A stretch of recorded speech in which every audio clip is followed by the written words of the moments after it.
Oi, eu sou a Neca Setúbal. Eu sou a Sueli Carneiro. Esse é o Escute as Mais Velhas, o podcast da Fundação Tite Setúbal, produzido pela Rádio Novelo. Eu acho que o podcast é uma ideia de celebração de uma geração de mulheres brasileiras que foram fundamentais para a transformação do status das mulheres brasileiras, né? Mulheres que ousaram, num momento muito complexo da vida nacional, levantar bandeiras, né? Num contexto muito delicado. Nós estávamos em plena ditadura militar e essas mulheres começaram a se organizar no que é considerado hoje a segunda onda do feminismo, né? E com uma agenda muito emancipatória para as mulheres. Então, esse podcast vem com a intenção de lembrar, né, as novas gerações para aprofundarem esse processo que nunca termina. já a partir de estarmos nós duas, né, Sueli Carneiro e Neca Setúbal, como entrevistadoras, já é um simbolismo do que a gente queria passar com esse podcast, né, que somos duas pessoas de origens diferentes, mas que atuaram as duas num espaço público a partir da redemocratização, né, e a gente quis mostrar a importância de estarmos juntos desde aquele momento na redemocratização e como continua sendo muito importante que a gente tenha uma luta onde seja possível a gente estar juntas, porque essas questões só vão se resolver no Brasil quando a gente estiver juntas nessa luta, né? São mulheres que tiveram que lidar com a contradição de classe, de raça e de origem em todas as dimensões da luta, mas que foram capazes de construir concertações que nos permitiram avançar juntas. E eu acho que como são mulheres que continuam ativas até hoje, a maioria delas, pelo menos, estão ativas e estão trazendo a velhice num olhar muito mais positivo. Então também acho que isso é importante para as próximas gerações também ter esse olhar de pensar a velhice como uma coisa que você pode continuar ativa, deve continuar ativa. Muitas delas se colocam como hoje melhor do que se viam antes, né? Eu acho que eu fui surpreendida com alguma coisa em cada entrevista que eu desconhecia. Eu acho que a coisa que mais me surpreendeu é descobrir quantas coisas eu não sabia de pessoas com as quais eu tinha estado tão junta, tão próxima, né, militado. Então, eu acho que, no geral, em todas as entrevistas eu tive surpresa. Eu tenho a expectativa de que as jovens mulheres negras e brancas se dessem conta que essas pessoas que não se sentem confortáveis com essas diferenças, com essas desigualdades, que elas encontrem um legado, um acervo, um manancial de experiências que inspire essas mulheres a resistirem e também a lutarem.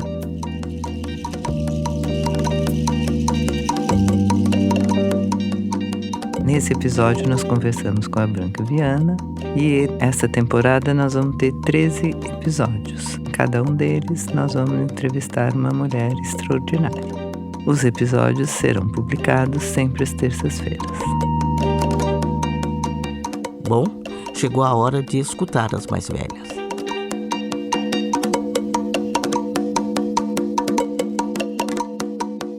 Então, acho que antes da gente começar é importante dizer que esse episódio aqui, ele vai ser diferente dos outros. Porque nos outros, são vocês que perguntam e a convidada que responde. Mas nesse episódio de estreia, eu que vou perguntar. Então, eu queria começar perguntando como vocês se conheceram. Bom, a história toda que eu tenho é como?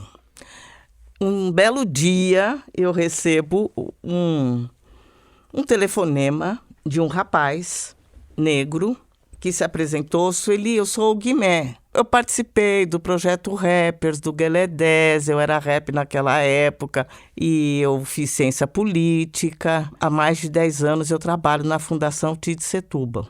Nunca tinha ouvido falar na fundação. Ele falou, a fundação está preocupada com o tema racial e pretende incorporar esse tema na sua praxis, né? E conceitualmente, quer dizer, havia toda uma coisa interna na fundação acontecendo e havia interesse de incorporar pessoas também no conselho deliberativo da fundação, pessoas negras.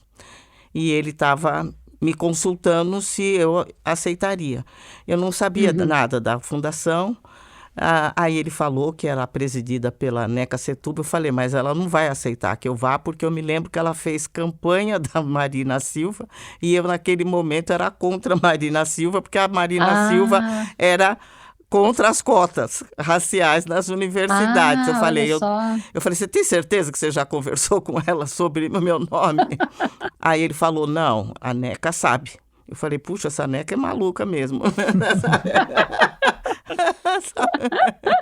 E eu me senti assim muito feliz de ver um rapaz negro que saiu de um projeto social que foi muito desafiador, que a gente realizou no Guelé 10 durante 10 anos, que envolveu bandas de rap, né, e toda a cena do hip hop. É claro que teve fatores múltiplos que o conduziram à trajetória exitosa que ele tem, mas ele tinha uma memória afetiva a mais positiva do projeto e achou que eu seria uma pessoa que poderia contribuir com a fundação nesse momento, né, de inflexão que ela estava fazendo para lidar com o tema racial. Isso foi quando, então? Isso foi em 2018, porque a fundação já tinha muitos colaboradores negros, inclusive coordenando alguns projetos, mas não no conselho, né? E aí, a partir de 2016, 2017, a gente mudou a missão da fundação e começou a ter uma intencionalidade. E foi aí, neste momento, que a gente resolveu que, então, a gente teria todas as lideranças querendo alcançar uma paridade nas gerências e nas coordenações, e no conselho, que é um conselho familiar, onde eram 7 membros, que a gente tivesse pelo menos 2 pessoas independentes, e hoje em dia tem 3, e aí a Sueli, que eu estava morrendo de medo que ela não aceitasse. E aí, realmente, ela aceitou num primeiro momento por conta do Guiné, e eu fiquei muito feliz por isso, sabe? E aí a gente começou a conversar. E desde aquele momento, não que a gente ficou amiga naquele dia, não foi isso. Mas a conversa fluiu. A empatia fluiu facilmente. Né? E eu estava muito positivamente predisposta, porque ao chegar na fundação, não tinha só o Guiné lá. Tinha outras pessoas negras e pessoas negras começando a ser alçadas em posições importantes dentro da fundação. Eu sei que o que eu quero desse setor é um tipo de envolvimento que seja capaz de promover isso. Por muito equidistantes que estejamos na escala social, esse diálogo é possível quando existe vontade política, honestidade, transparência e objetivo comum, porque nós pensamos o país, né? Estar com a Neca tem significado isso. É estar com alguém que pertence a um status superior da sociedade, mas que, ao contrário do imaginário que a gente tem em relação a esse setor, ela e outras pessoas que eu tenho conhecido são pessoas que pensam o país e que pensam um país melhor do que o país que a gente tem. E aí nós estamos na mesma página. E eu me sinto confortável, né? Veja, eu circulo em muitas organizações de hegemonia branca, de classe média alta, do terceiro setor, mas a primeira organização que eu vi pessoas em posições de liderança e de decisão e com orçamento para trabalhar e para decidir sobre esse orçamento, a Fundação TID. Para muita gente da nossa equipe, inclusive para mim, foi uma surpresa quando eu descobri que vocês eram amigas, né? Eu descobri por causa do podcast que vocês vão fazer. Porque a proposta foi assim, né? Nós somos amigas, nós queremos fazer esse podcast. E eu fiquei pensando, que gozada, né? Que é a Sueli. Coisa interessante isso. Eu gostaria de saber mais sobre essa amizade. E aí, o pessoal da equipe da Novelo estava falando que a gente fala muito em relações interraciais quando são relações amorosas, né? Mas a gente não fala muito de outras relações, como, por exemplo, relação de amizade, né?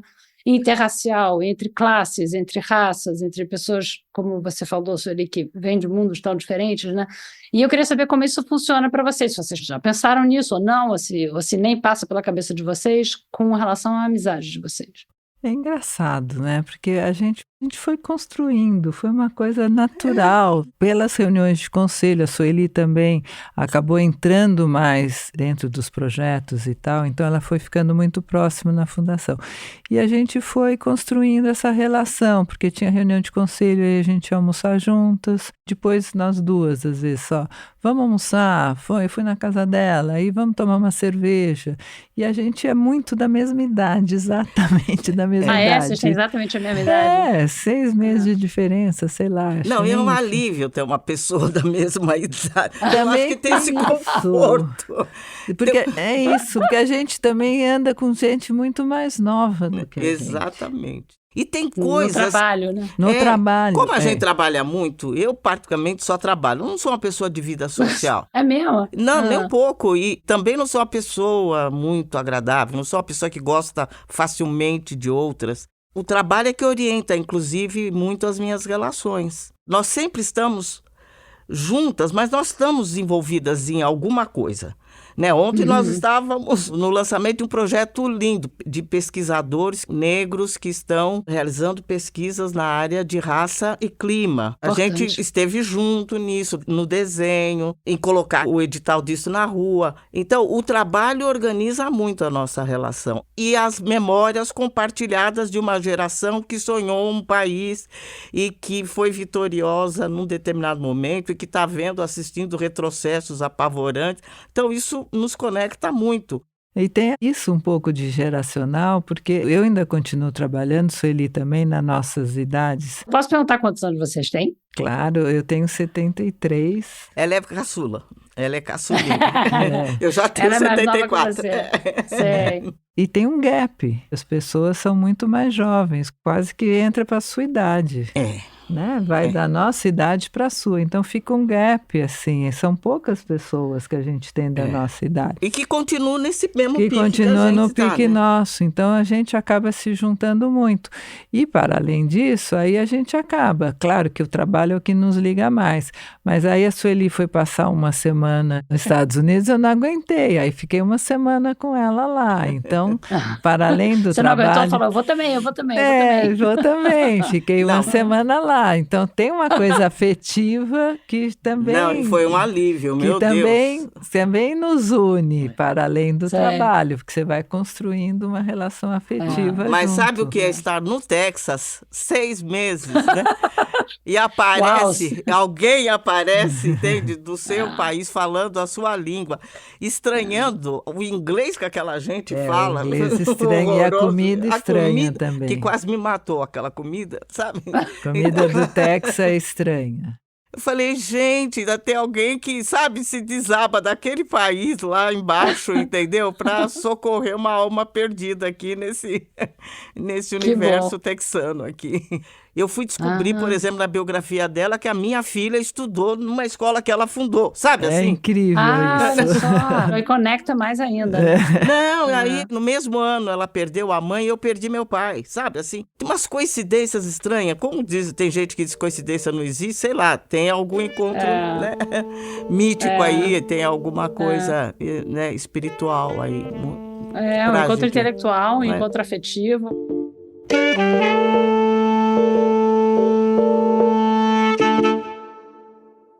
Uma coisa que vocês falaram agora, que vocês falaram a questão da idade, da geração, então eu tenho 2 perguntas para fazer sobre isso. Uma vez eu ouvi vocês duas falando que a identidade de vocês foi forjada como a geração 68. E aí eu queria que vocês explicassem o que isso quer dizer. Mas uma outra coisa de geração tem a ver com o podcast. Vocês falaram, é muito importante, a gente tem a mesma idade, a gente tem a mesma experiência, a gente vem da mesma história, e não tem tanta gente como a gente ainda por aí trabalhando, ativa, ainda fazendo coisas, né?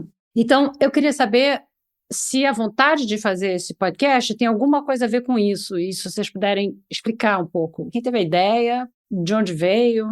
A ideia do podcast foi em Austin. É mesmo. Olha o Texas aí contribuindo. Não, tá é vendo? porque... Umas conversas, várias cervejas. Não pode comer, toma cerveja. Várias cervejas, comida ruim. Assim.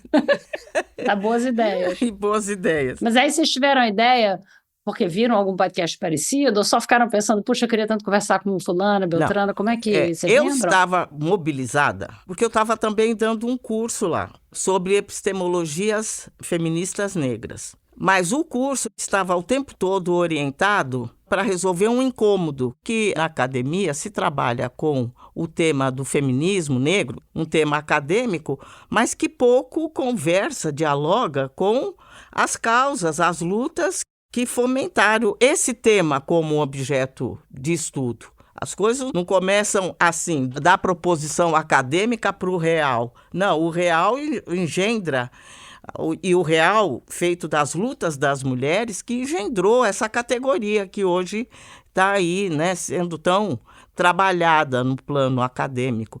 O meu curso estava muito voltado para isso, para dizer para as meninas, antes de ser um tema acadêmico, isto aqui é uma luta, é uma causa na qual gerações de mulheres empenharam a sua vida, né? E muitas com muitos riscos, inclusive. E essa história precisa ser contada, precisa ser apropriada e ela precisa integrar a reflexão de vocês. Porque tem que dialogar com essa história. Uma história de um tempo em que as mulheres não podiam uma série de coisas que vocês hoje vivem como experiências naturais, né? Trocando essas ideias, eu conheci as meninas e aí a gente foi trocando, eu falei, é isso ali, você topa fazer? Porque eu já tinha ouvido o Wiser Than Me. Wiser Than Me, da atriz americana Julia Louis-Dreyfus. Exatamente, esse podcast. Aí eu falei, Sueli, você topa fazer? Mas eu tinha certeza que ela ia dizer não. E ela, na hora, ela falou, eu topo, na hora. Você vê como eu sou fácil? Eu achei que eu ia ter que fazer uma grande argumentação. O podcast se apresentou, assim, para mim como, olha que possibilidade a gente tem de fazer isso com um instrumento que chega mais fácil, que as pessoas consomem, né, com mais naturalidade, com mais prazer, né? É uma coisa que é muito contemporânea, um troço que as pessoas mais jovens entendem, né? Que o podcast é as leve, com muito mais interesse para os poucos livros que contam essa história, né?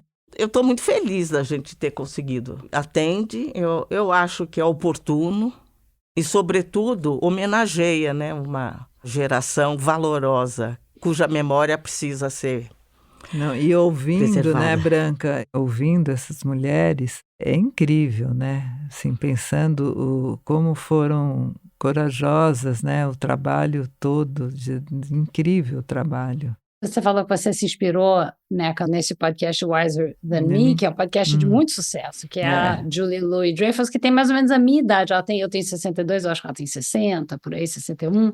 E ela fala com mulheres mais velhas do que ela, de 70, de 80, de 90, que ela considera que são mulheres mais sábias que ela, né?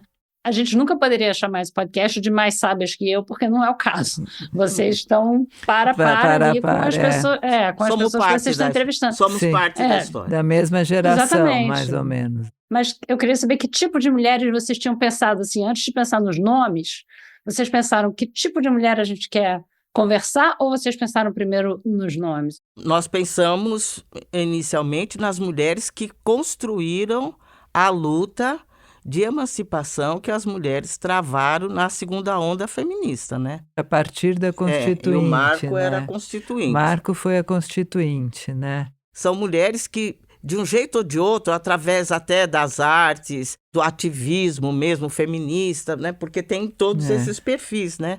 É o tempo da ditadura militar, não é? Esse é o contexto maior em que a gente está inserido. Mas, de alguma maneira, são pessoas que se insurgiram, estavam em resistência, não é? Àquele momento de arbítrio e toda a opressão que ele representou para os segmentos políticos, né?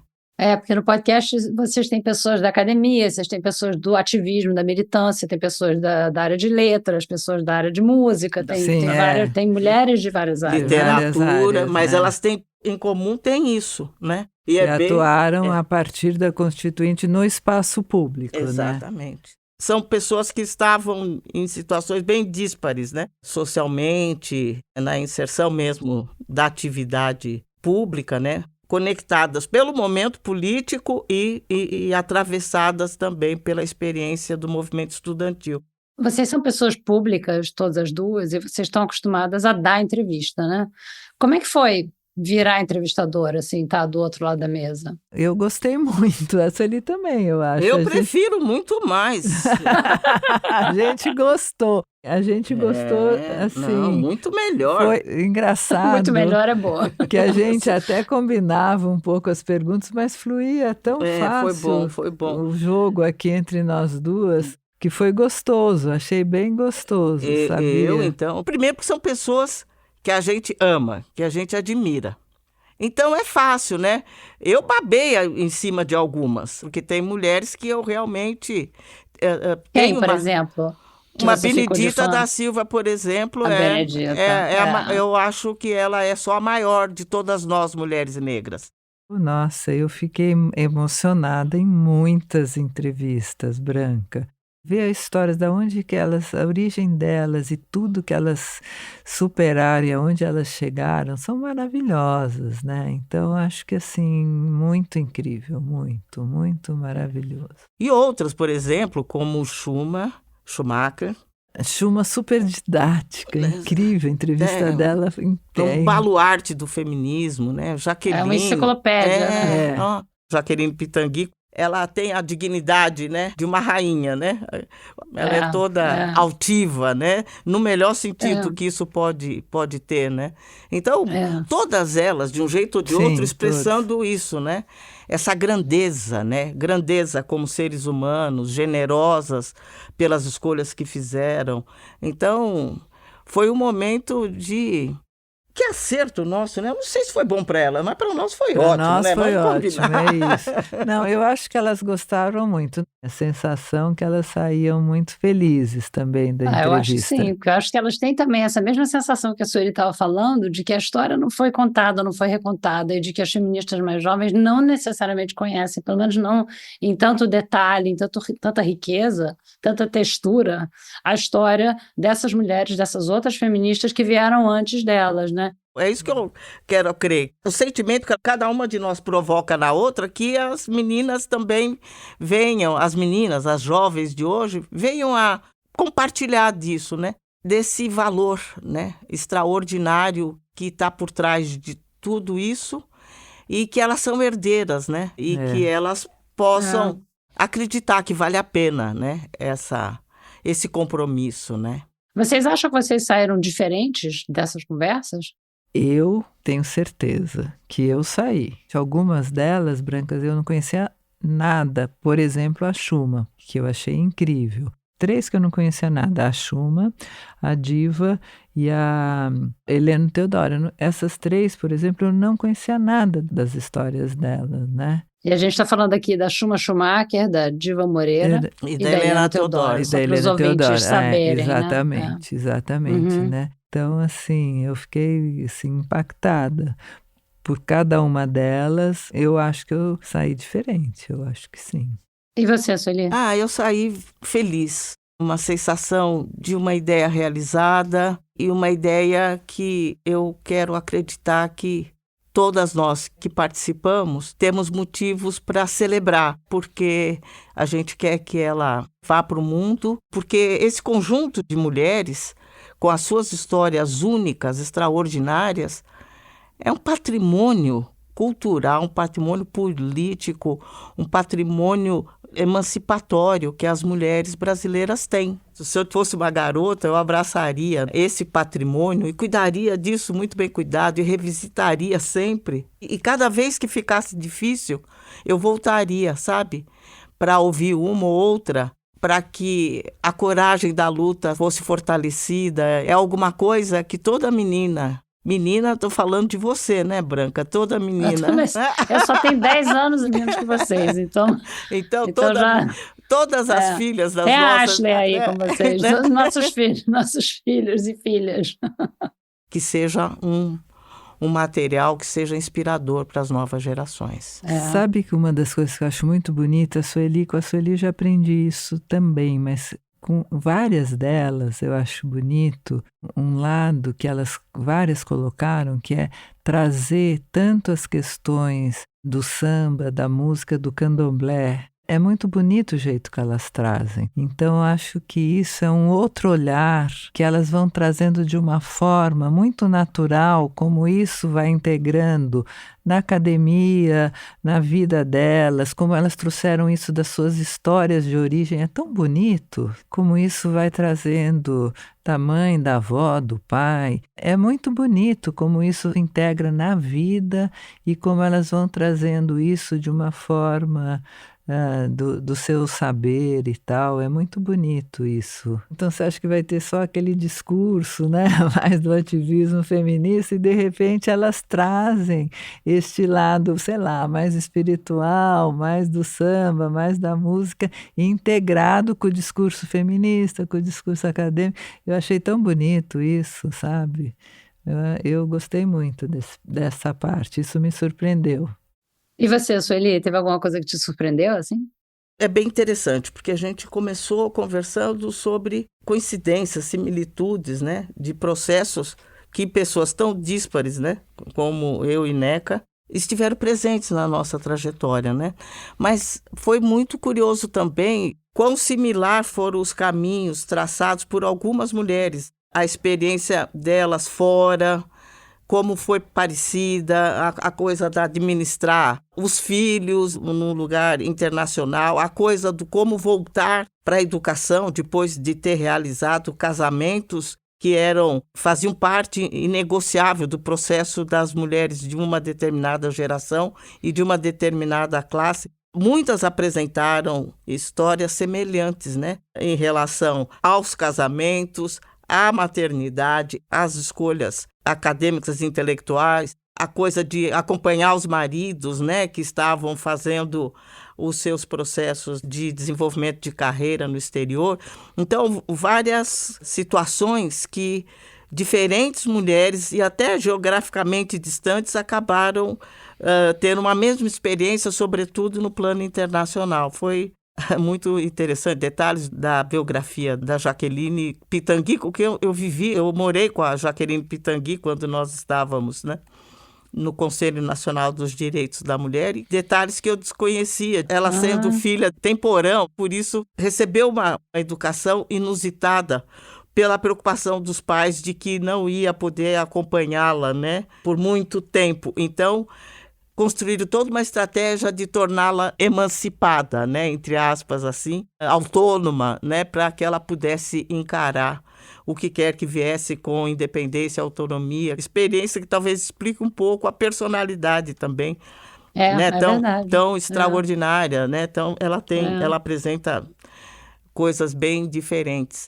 Isso é legal também para as mulheres mais jovens, para verem também como se forma uma história como essa, né? Que pessoas assim, né, como a Diva, a Jaqueline, não nascem prontas, né? Vêm de toda uma história, uma série de dificuldades. E outra coisa que vocês falaram que eu acho que é muito importante desse podcast, que para mim até é um alento, sabe, voltar lá e ouvir as entrevistas todas, é isso, né, que a gente está num momento difícil no Brasil, no mundo, né, de um modo geral, com a extrema-direita cada vez mais forte, e aí a gente pensa, não, essas mulheres estavam fazendo essas coisas durante todas a ditadura, no meio da ditadura, nos momentos mais duros da ditadura. Então, se elas aguentaram isso, a gente não tem que reclamar de nada, tem que cada uma fazer, vamos lá, vamos embora. Fica uma história oral, que não é uma coisa que a gente tenha muito aqui, uma história oral dessa geração do feminismo no Brasil, né?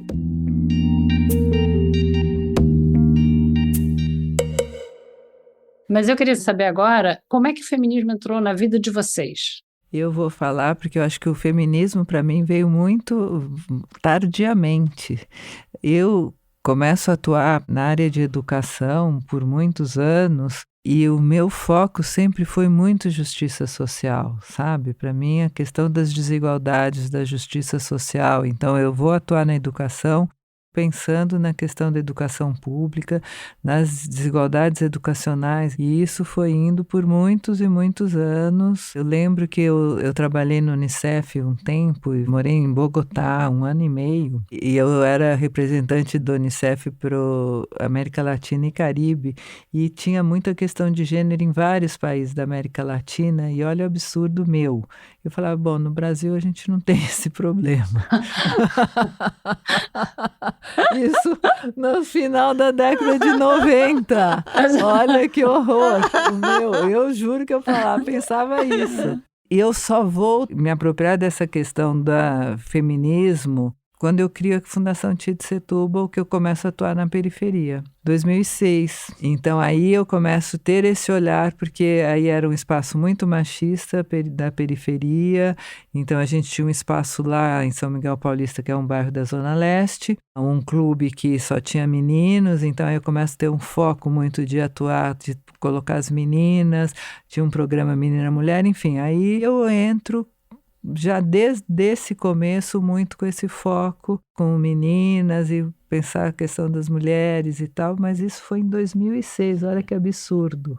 E aí isso fez você voltar, porque você vem de uma família de banqueiros. Não, eu sempre tive, são machistas, não. Né? Então, pessoalmente não, porque eu fui educado num espaço muito masculino, mas eu tive duas coisas, né, Branca? Uma família muito privilegiada, mas também tive um privilégio de ter um pai e uma mãe muito à frente do seu tempo. Então, um pai que era um pai que se dizia que ele era um liberal do século XIX, no sentido filosófico do termo. Então, um pai que era muito aberto. Ele gostava de ter uma filha que ele chamava intelectual, que pensava diferente dele. E uma mãe que morreu muito cedo, eu tinha 26 anos, ela tinha 52, mas uma mãe que era muito à frente do tempo dela também, ligada às artes, literatura, música e tal. Então ela me deixou uma memória de mãe, que na época não era padrão, de uma mulher muito à frente do tempo, casada com um pai muito forte, mas que questionava o meu pai direto. Ela não se submetia ao meu pai, ela não pensava igual a ele, questionava. Então eu tive um legado de uma mãe que falava, siga o seu caminho, falava literalmente, ela deixou escrito para mim algumas coisas que ela chamou conversas, quando eu casei. Ai, que bacana. Conversas, porque ela dizia, conselhos é muito chato. Então ela deixou um caderno escrito. Ela fala, siga o seu caminho, seja quem você é, tenha autonomia e tal. E ela era assim, então mais do que só escrever, ela era assim. Então eu tive este legado de buscar o meu caminho, ser eu. Então dentro de um espaço masculino, muito masculino, eu pessoalmente pude buscar o meu caminho e batalhar por ele muito fortemente e romper os preconceitos, porque eu chegava com o rótulo socialite, aí eu tinha que romper o rótulo socialite para chegar... Antes de ninguém nem te conhecer, né? Conhecer. Nunca então, nem tinha visto. Nunca tinha visto. Aí eu tinha que desfazer esse rótulo para chegar à NECA, através do meu trabalho, construir esse caminho. Agora, o feminismo, enquanto pensar uma coisa mais de gênero, mulher e tal, é isso que eu falei que foi em 2006. Mas, assim, pessoalmente, abrir o meu caminho foi desde sempre. E você, Sueli, como é que o feminismo entrou na sua vida?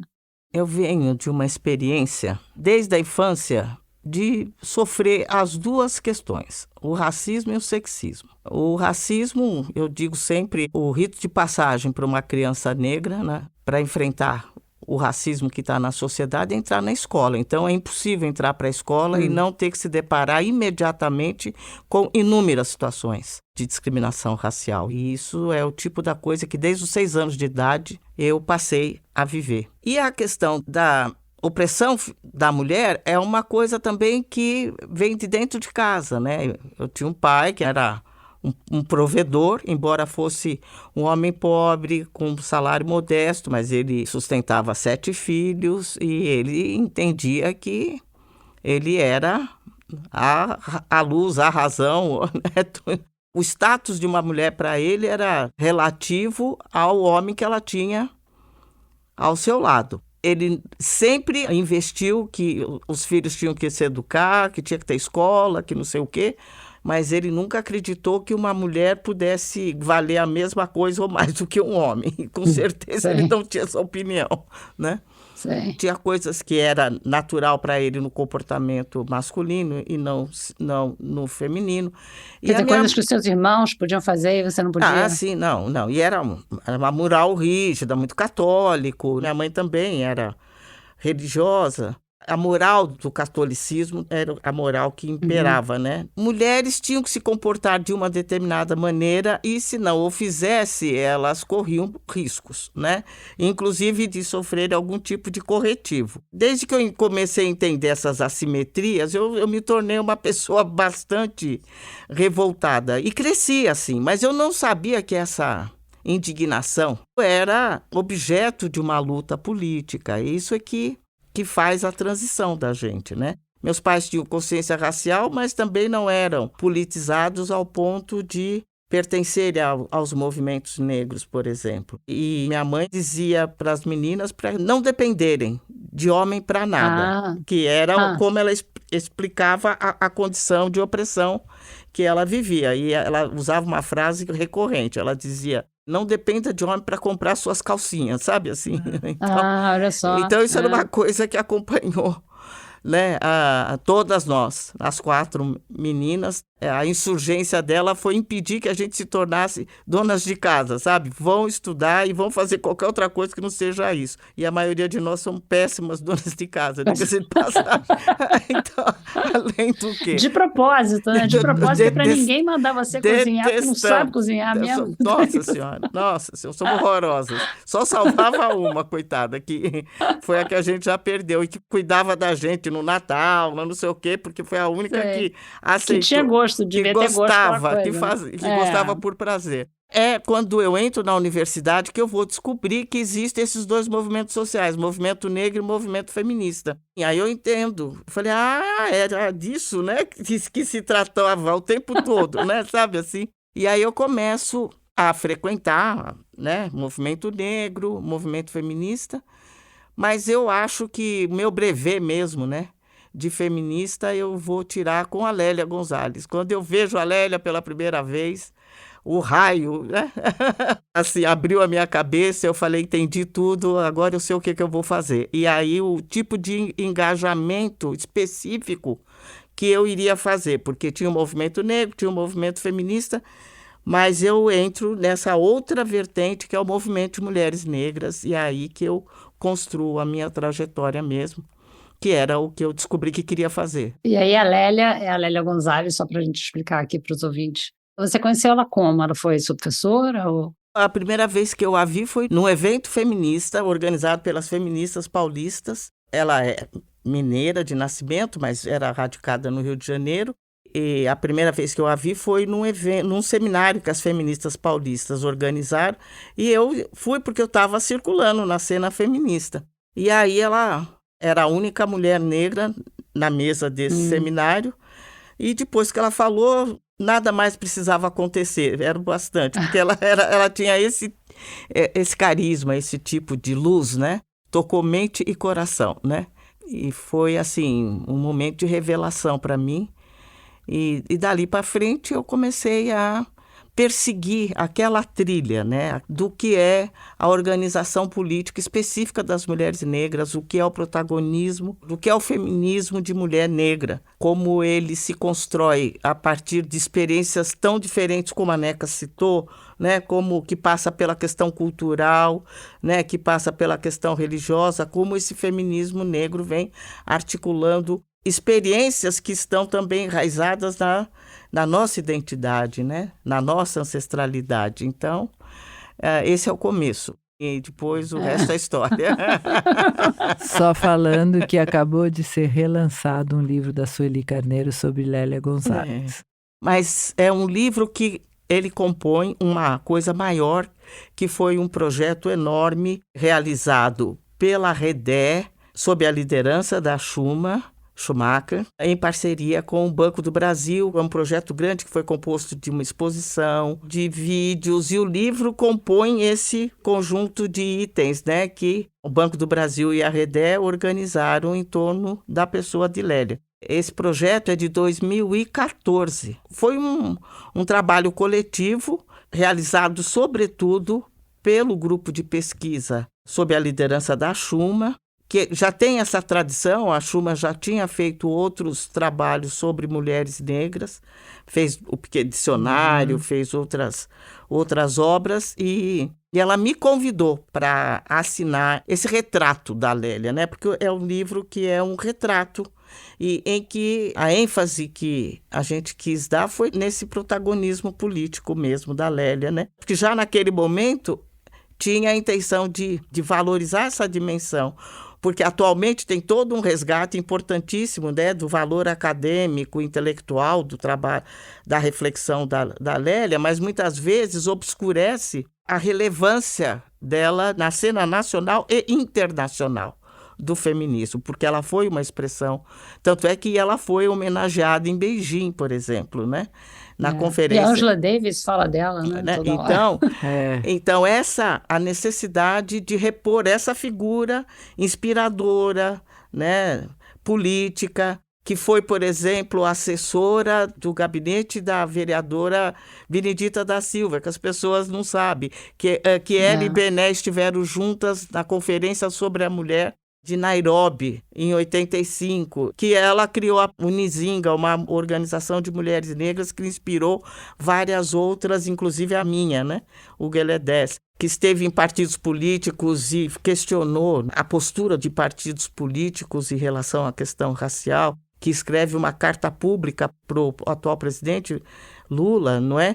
Questionando as posições do partido em relação à questão racial, que fez a mesma coisa em outras agremiações, que fez a mesma coisa na academia, que fez a mesma coisa no movimento negro, porque ela também questionou, né, o machismo, né, dentro das organizações negras, que era chamada de criadora de caso, né, por onde ela passava. E é exatamente esse o aspecto que eu mais gosto da biografia dela e da personalidade dela, essa capacidade de ser criadora de casos, e por onde passou, e é o que eu desejo fazer também até morrer. Como bom aprendiz dela. São casos que precisam ser criados, né? Pois é.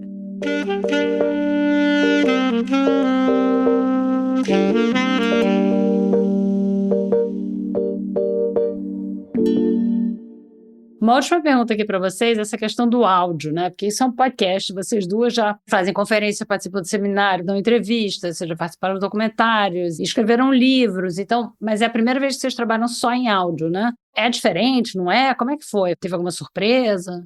Eu estranhei. Eu estava morrendo de medo de fazer isso. É? Conta. Eu estava com medo. A gente toca projeto, a gente toca equipe, a gente, né, faz essas coisas todas. Mas esse negócio de luz, câmera, né, ação, não é... Não, aí não. Eu não... Pelo menos não tem luz e câmera. Pode vir de pijama, se quiser. Não tem problema. Tem essa vantagem. Mas eu sempre me sinto ameaçada, né, quando tem essas coisas assim. É difícil para mim. Eu vejo que a Neca, ela tira mais de letra, ela é mais calma que eu. Essas coisas me deixam ansiosas, né? Esse tipo de situação. Mas você ficou super à vontade também, Sueli. Eu disfarço bem, mas mas é difícil para mim, é difícil. Eu gostei da experiência, mas eu não sei, ouvindo depois, pronto, com a música, com tal... Eu tô morrendo de medo de ouvir.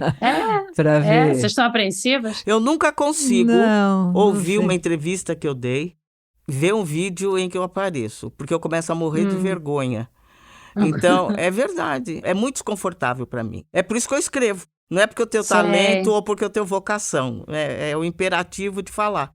Agora, eu não sei, a sensação de ouvir toda uma temporada, eu quero ver como é que vai ser. E ouvir só um episódio inteiro, não sei como vai ser, sem ver as pessoas, né? Sem ver as expressões, não sei. É legal isso, de você poder ouvir a temporada inteira. A temporada tem uma unidade. E a voz é uma coisa muito íntima, é uma coisa muito pessoal e carrega muita emoção. É mais difícil controlar a voz do que controlar o corpo, os gestos, até o rosto. A gente consegue fazer uma cara meio de paisagem e tal, mas a voz é muito difícil. A voz, quando a pessoa está comovida, quando a pessoa está feliz, a gente nota isso na voz. E quando você só tem a voz, você não tem nenhum outro amparo, você presta mais atenção. Isso é uma coisa que eu gosto do áudio, que eu acho que aparece muito nas entrevistas que vocês fizeram. Tanto quando vocês estão tão engajadas, tão felizes ou tão comovidas, quanto com as entrevistadas também. Acho que a gente nota isso muito na voz. Que lindo. Vou tomar coragem para ouvir. Bom, espera sair, então. Espera as pessoas adorarem, todo mundo elogiar, eu acho maravilhoso. Pois é, mas mesmo assim eu não me conformo. Sabe que aquele negócio lá do Mano Brown, eu nunca consegui ouvir aquilo? Ah, é mesmo? Você nunca conseguiu ver? É maravilhosa. O meu episódio favorito adianta, as pessoas falam isso, eu não tenho coragem, sabe assim, de ouvir. É o melhor episódio dele, ele tem super bons episódios, né? Então você tá ali concorrendo com episódios top, mas é o que eu mais gosto. Mas eu entendo isso de você não querer ficar se ouvindo. Eu nunca acho que ficou obrigada. Bom. Sabe, você nunca acha que ficou bom? Sabe? Você nunca acha que ficou bom? Ai, nunca acho. Mas quando você escreve, aí você consegue achar que ficou bom. Aí é minha praia. Quando eu discurso o meu paper, aí eu fico bem, Sei. Quando você tem que discursar de improviso, que você fica aflita. Me dá ansiedade mesmo. Vai ver que por isso que você gostou tanto de estar do outro lado da mesa, né? Eu adorei. Você gostou muito mais de entrevistado do que de ser entrevistado, porque você está, de certa forma, no controle, né? Se ela topasse, a gente ia continuar fazendo isso. Por tempo indeterminado. Vamos ver o resultado da primeira temporada e vamos para a segunda. Bora lá. Bora lá, que tem muita gente por esse Brasilzão lá fora para contar a história, né? Eu aprendi com os podcasts de vocês, poxa vida, assim, impressionante. Eu e toda a equipe da novela, assim, muito, muito legal. A gente está muito feliz e muito orgulhosa. Que bom que vocês gostaram. Mas vocês cavaram também bacana. Foi bonito o trabalho de pesquisa em cima das pessoas. Gente, a música maravilhosa. É linda. A trilha é um espetáculo. Eu amei. Eu senti duas coisas ali, né? Coração negro e o coração branco ali conversando, sabe? Ai, que bacana. Assim, né? Ela que falou isso na né? hora. E aí quando ela legal. começou a falar, eu falei, é isso mesmo. Que é a síntese do que é, né, o podcast, né? Esse também encontro, né, dessas mulheres que também se admiram, que também se reverenciam, que também se conhecem, negras e brancas. E também a gente está falando, é possível dar certo. É possível andar junto. É possível andar junto. A gente volta lá para o início da conversa, né? De que esse encontro é possível. É possível. E é frutífero, e é feliz, e é agradável. E é assim, é só assim que vai dar certo num país como o Brasil, né, Branca? Não tem outro caminho. É só assim que vai dar certo. E vai dar certo. E vai dar certo. Isso vai dar certo. Vai dar certo.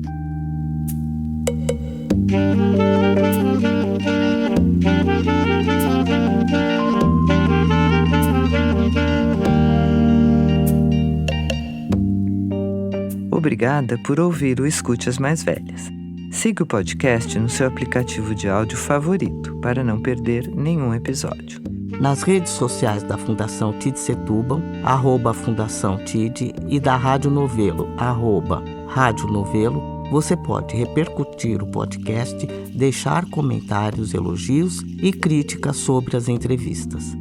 Escute as Mais Velhas é um podcast da Fundação TID Setúbal, produzido pela Rádio Novelo.